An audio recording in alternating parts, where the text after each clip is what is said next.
안녕하세요. 성상 케미TV입니다. 자, 12월 11일 토요일 오전이고요. 애청자 여러분들 모두 즐거운 주말 보내시기 바랍니다. 이번 영상은 저번 주에 있었던 여러 가지 나노코박스 관련된 이슈와 또 우리나라 KRX 헬스케어, 또 노바백스의 행보, 비트코인 얘기를 좀 해보려고 합니다.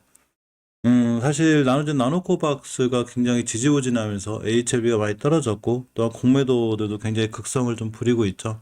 사실 공매도가 극성을 부리는 게 상당히 좀 걱정되긴 하는데, 일단 지지선은 잘 지켜주고 있다고 제가 말씀드린 적이 있습니다.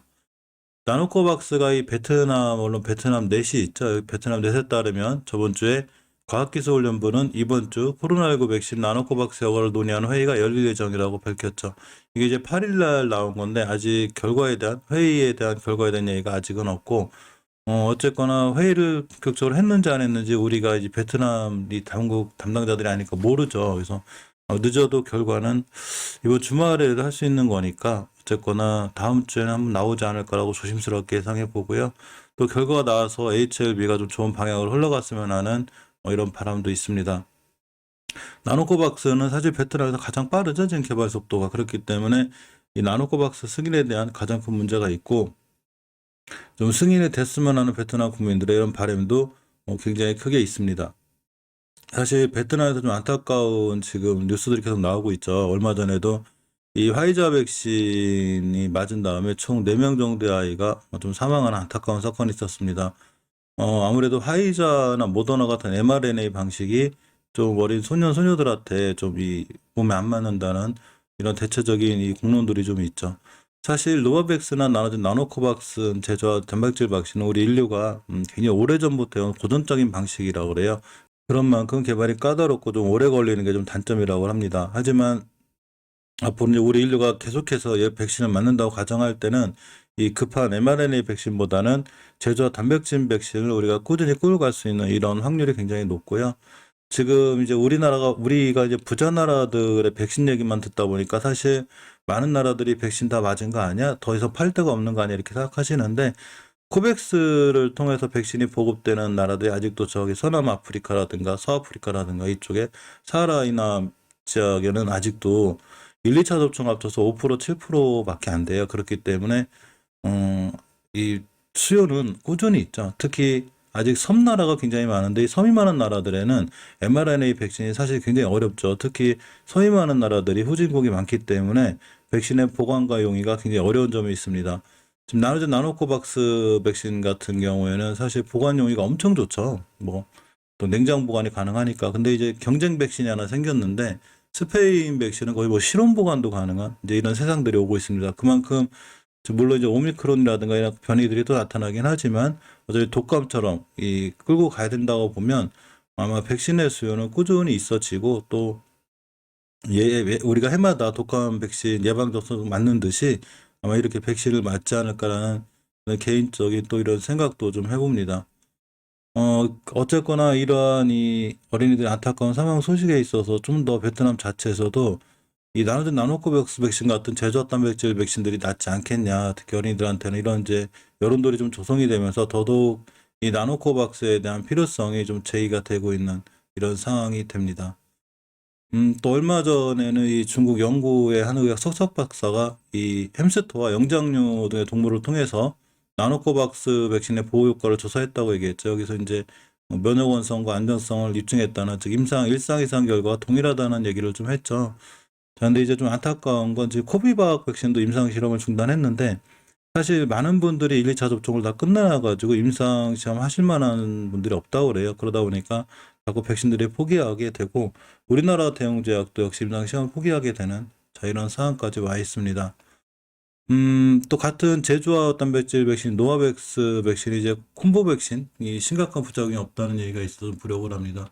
농업경제 신문의 이제 임혜정 기자님의 글을 잠깐 보면, 자 독일 언론 프랑크푸르트 룬드샤우에 따르면 노바백스 백신 승인 예정이라는 제목으로 최종 승인이 곧 이루어져야 한다고 이렇게 보도를 했습니다.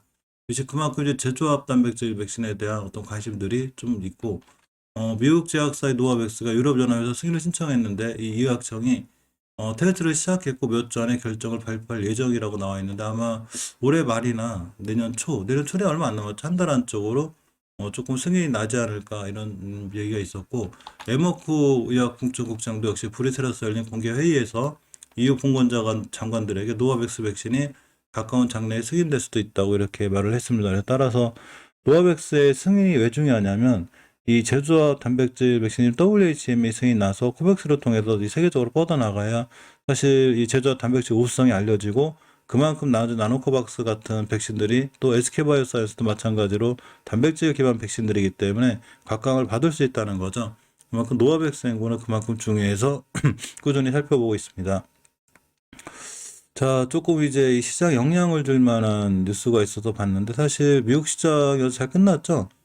이제 제가 월요일 아침에도 살펴보겠지만, 다우산업 0.6%, 나스닥 0.73%, 0.9%. 이게 시장 변동성이 엄청 커요. 나스닥 1.7% 떨어졌다가 다음날 0.973% 올라가고, 뭐 변동폭이 지금 엄청 세죠. 그만큼 아마 주식하실 때 좀 힘드신 걸 이해해요. 개인분들이 굉장히 힘들 거예요. 예전처럼 뭐 0.7% 올랐다가 뭐 다음날 0.2% 떨어졌다가 뭐 0.4% 이런 게 아니라, 뭐 0.7% 올랐다가 다음날 1.7% 하락했다가 그 다음날 또 플러스 3% 올라갔다가, 무슨 종목 움직이듯이 지수가 움직이기 때문에 이거는 말 그대로 이 변동폭이 엄청 세다는 거죠. 그러니까 당연히 많은 주식 계신 분들이 아마 좀 변동성에 힘들어하는 이런 시장이 아닐까 싶은데, 다들 힘내시고 아마 잘 되지 않을까 싶습니다. 이 중국 헝다가 결국은 이 지금 이자를 못 내뺐죠. 그래서 이 세계적 신용평가사인 이제 헝다 피치가 중국 2위 부동산 개발업체 헝다그룹의 신용등급을 제한적 디폴트로 강등했어요. 근데 이 디폴트로 강등한 가운데 가장 많은 피해를 본 게 비트코인이라고 하네요. 이제 많이 급락을 했고, 이제 5천만 원대 여기 정도에서 7, 8천만 원대 거의 있었죠. 많이 떨어진 이런 상황이 됩니다. 헝다 사태가 우리나라 증시에 아직 영향을 잘 주지 않고 있는데, 사실 그동안 계속 관리했던 리스크죠. 그러니까 지금 갑자기 튀나온 게 아니라 꾸준히 헝다 사태 리스크는 계속 있었기 때문에 사실 우리나라 증시가 영향을 받지는 않았고, 미국 시장도 영향은 없었는데, 유일하게 이제 가상화폐나 이런 비트코인이 굉장히 많이 급락을 하는 이런 원인이 아마 헝다에 있다는 이런 분석들이 좀 있습니다. 이렇게 헝다로 인해서 이제 가상화폐 많이 무너졌지만, 사실 우리나라 시장에 영향을 주지 않을 확률이 굉장히 크기도 합니다. 사실 HLB의 지지부진함 때문에 많이 속수를 상하시죠. 근데 사실은 이거는 꼭 굳이 HLB 탓만 할 건 아니고, 우리나라 바이오주들 전체가 그래요. 지금 KRX 헬스케어 지수가 거의 30% 정도 급락을 했죠. 지난해 말 12월 달에 대비해서 올해 12월 달이 거의 30% 정도 이제 급락을 했고, 신약 개발을 성공을 해도 결국 해외 매출이 높지 않다는 이제 연구 결과가 있어요. 그렇기 때문에 더 많이 무너지는데, KRX 헬스케어 거의 30% 급락하는, 자, 지난해 대비 바이오주가 이렇게 많이 떨어졌다는 얘기죠. 대단한 거죠. 시장에서 거의 외면을 받고 있는데, 자, KRX 헬스케어 지수는 지난해 대비 30% 이상 빠지면서 투자자들 애를 태우는 실적이라고 합니다. 7일 한국 이제 거래소에 따르면 KRX 헬스케어 지수가 3,708포인트로 마감이 됐는데, 지난해 5,500포인트. 좀만 더 떨어지면 반토막 나겠어요. 참, 이렇게 엄청 많이 떨어졌는데, 사실 여기에 이제 이 HLB 얘기도 좀 있죠. 자, 이 시판허가를 받은 약물은 뭐 다행이라고 하면서 이제 뭐 비보존, 오피란제린, 뭐 신라젠, 팩사베, HLB, 리보세라니, 헬릭스, 에제시스 등 기대를 모았던 국산 신약들이 모두 판매허가를 못 받았다 이런 얘기가 있죠.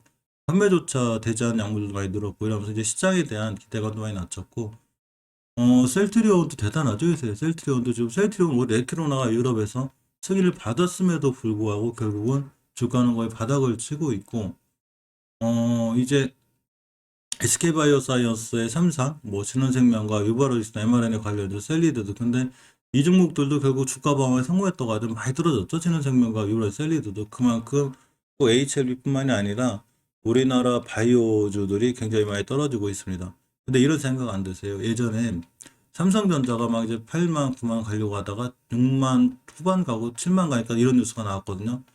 반도체 엄청나게 급락했다. 작년 대비 몇 프로. 근데 지금 다시 8만을 향해 가고 있죠. 즉, 원체 대바닥을 그려놓고서 개인들이 다 손절치고 나가니까 돌아 나갔거든요.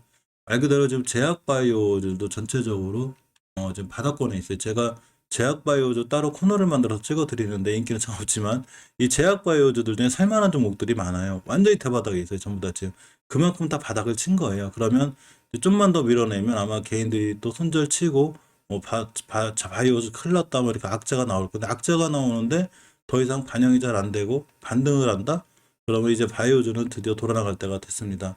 우리나라 지수가 1065포인트에서 지금 답답하게 여기 천정을 맞고 있죠. 코닥 지수를 보면 특히 바이오주는 코닥이 맞으니까 여기를 못 뚫고 있죠. 지금 여기를 강하게 뚫고 나가기 위해서는 바이오주의 힘이 반드시 필요해요. 그래서 전기차, 미래먹거리, 뭐 2차 전지 관련주들은 당연히 이제 앞으로 올라가겠지만 이런 종목들과 같이 바이오주가 힘을 내줘야 코닥 시장은 전체로 선정을 뚫고 크게 올라갈 수 있습니다. 자, 이상 HLB 저번 주에 있던 이슈와 시장 상황에 대해 잠깐 살펴보았습니다.